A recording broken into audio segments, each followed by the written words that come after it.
મિત્રો, આજે આપણે વાત કરવાના છીએ દિવ્યાંગ સાધન સહાય યોજના વિશે, જેમાં તમને સ્માર્ટફોનથી લઈ અને કૃત્રિમ અંગો સુધીના સાધનો છે એ મળવાપાત્ર છે. એમાં કયા કયા સાધનો મળશે એના વિશે આપણે ડિટેલમાં ચર્ચા કરવાના છીએ. તે ઉપરાંત ફોર્મ ભરવા માટે તમારે કયા કયા ડોક્યુમેન્ટની જરૂર પડશે એ પણ જણાવશું. તો વિડીયોને પૂરો જોવા વિનંતી.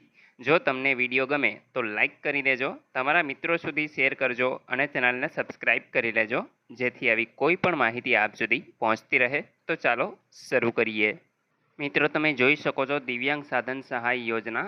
પાત્રતા અને માપદંડની વાત કરીએ તો 40% કે તેથીને વધુ દિવ્યાંગતા ધરાવતા જે લોકો હોય છે એમને આ યોજનાનો લાભ મળવાપાત્ર છે. આ યોજના હેઠળ નીચે મુજબના પત્રકમાં દર્શાવેલ દિવ્યાંગતાના પ્રકાર મુજબ તમને સાધન છે એ આપવામાં આવે છે. તો મિત્રો, અહીંયા આપણે દિવ્યાંગતાના પ્રમાણે તમને સાધનો છે એ મળવાપાત્ર છે. અહીંયા આપણે દિવ્યાંગતાનો પ્રકાર છે, ત્યાર પછી અહીંયા આપણે સાધનનું નામ એટલે કે જે કીટ તમને મળવાની છે એનું નામ અહીંયા આપણે તમને જોવા મળશે. અહીંયા સાધનનું નામ ફેબ્રિકેટ તરીકે તમને જોવા મળશે. તો અહીંયા સૌપ્રથમ આપણે જોઈએ કે જે લોકો અંધત્વ એટલે કે આંખોની બીમારી હોય તો એમને અહીંયા આપણે સ્માર્ટ કેન, ત્યાર પછી સ્માર્ટફોન, વિઝ્યુઅલ ઇમ્પેરડ કીટ, ત્યાર પછી બ્રેલ કીટ, તો આવી કીટ છે એ આપવામાં આવે છે. એ પછી જે પ્રમાણે તમને અંધત્વ હોય એ પ્રમાણે તમને છે એ આમાંથીને કીટ મળવાપાત્ર થશે. ત્યાર પછી મિત્રો બીજી વાત કરીએ તો મસ્ક્યુલર ડિસ્ટ્રોફી. તો આના માટે તમને વ્હીલચેર છે એ આપવામાં આવે છે. અને અહીંયા સાધનનું નામ છે ફેબ્રિકેટેડમાં તો કે કેલિપર્સ તરીકે છે એ તમને મળશે. ત્યાર પછી શ્રવણ ક્ષતિ, જેને સાંભળવાની બીમારી હોય તો એના માટે હિયરિંગ એડ્સ તરીકે બંને કાન માટે છે એ તમને મળવાપાત્ર થશે.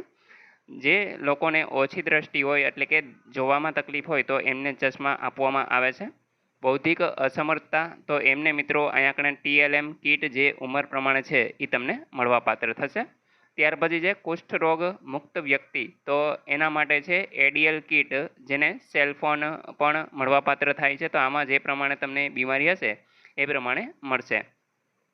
ત્યાર પછી છે લોકોમીટર દિવ્યાંગતા, તો એના માટે છે વ્હીલચેર, ત્યાર પછી ટ્રાઇસિકલ, વોકિંગ સ્ટીક, એલ્યુમિનિયમ કાખ ઘોડી અને એલ્બો ક્રચ. તો અહીંયા આગળ તમે જોશો સાધનની અંદર કેપિયર્સ કૃત્રિમ અંગો છે એ પણ તમને મળવાપાત્ર છે. જેમ કે કોઈનો પગ કપાઈ ગયો હોય તો એમને કૃત્રિમ પગ એ રીતે આપવામાં આવે છે. તો આવા બધા સાધનો છે એ તમને મળવાપાત્ર થાય છે. સેરેબલ પાલ્સી એટલે કે અસ્થિ વિષયક રોગ હોય તો એમને મિત્રો CP ચેર છે, ત્યાર પછી નાની વ્હીલચેર છે અને રોલેટર રસ છે. તો આવા જે ઇક્વિપમેન્ટ છે એ મળવાપાત્ર થાય છે.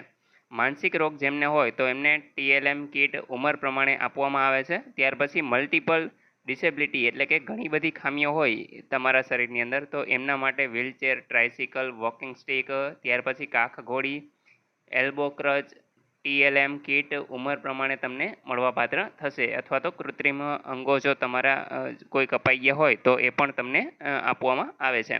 હવે મિત્રો, આમાં ઉપરોક્ત જે સાધનો છે આમાંથીને એકથી ને વધુ સાધન સહાયની મર્યાદામાં તમને મળવાપાત્ર થશે. એકથી વધુ સાધન માટે અરજી કરેલ હોય તેવા કિસ્સામાં સાધન સરકારશ્રી દ્વારા નક્કી કરેલ મર્યાદા મુજબની રકમ પ્રમાણે છે એ તમને મળવાપાત્ર થશે. મિત્રો, વાત કરીશું તમારે ઓનલાઈન અરજી કરવા માટે કયા કયા ડોક્યુમેન્ટ જોશે. તો એક તો જિલ્લા સિવિલ સર્જનનું દિવ્યાંગતાની ટકાવારી પ્રમાણેનું એક દિવ્યાંગતા પ્રમાણપત્રની ઝેરોક્સ, દિવ્યાંગતા ઓળખપત્રની નકલ છે એ તમારે અપલોડ કરવાની થાય છે. ત્યાર પછી ઉંમરનો પુરાવો, જેમાં શાળા છોડ્યાનું પ્રમાણપત્ર, જન્મ તારીખનો દાખલો અથવા તો મેડિકલ સર્ટિફિકેટ છે એ તમે અપલોડ કરી શકો છો. આમાંથી કોઈ પણ એક ડોક્યુમેન્ટ તમારે અપલોડ કરવાનું થાય છે. ત્યાર પછી મિત્રો, રહેઠાણના પુરાવાની વાત કરીએ તો રેશન કાર્ડ છે, વીજળી બિલ છે, ડ્રાઇવિંગ લાઇસન્સ, આધાર કાર્ડ કે ચૂંટણી કાર્ડ, આમાંથીને કોઈ પણ એક ડોક્યુમેન્ટ છે એ તમારે આપવાનું થશે. તો એ મિત્રો ટોટલ 3 ડોક્યુમેન્ટ છે એ તમારે અપલોડ કરવાના થશે. જ્યારે આપણે ઓનલાઈન અરજી કરશું ત્યારે પણ તમને છે એ વ્યવસ્થિત સમજાવશું કે કઈ રીતે તમારે ઓનલાઈન અરજી કરવી. તો તમે ચેનલ સાથે જોડાઈ જજો. આશા રાખું છું કે આ વિડીયોની અંદર તમને યોજના વિશે સંપૂર્ણ માહિતી મળી ગઈ છે. તેમ છતાં પણ કોઈ પ્રશ્ન હોય તો કોમેન્ટ દ્વારા પૂછી શકો છો. વિડીયોને લાઇક કરી દેજો, તમારા મિત્રો સુધી શેર કરજો અને ચેનલને સબસ્ક્રાઈબ કરી લેજો, જેથી આવી કોઈ પણ માહિતી આપ સુધી પહોંચતી રહે. વિડીયો જોવા બદલ આપનો ખૂબ ખૂબ આભાર. મળીએ એક નવા વિડીયો સાથે. ત્યાં સુધી જય હિન્દ.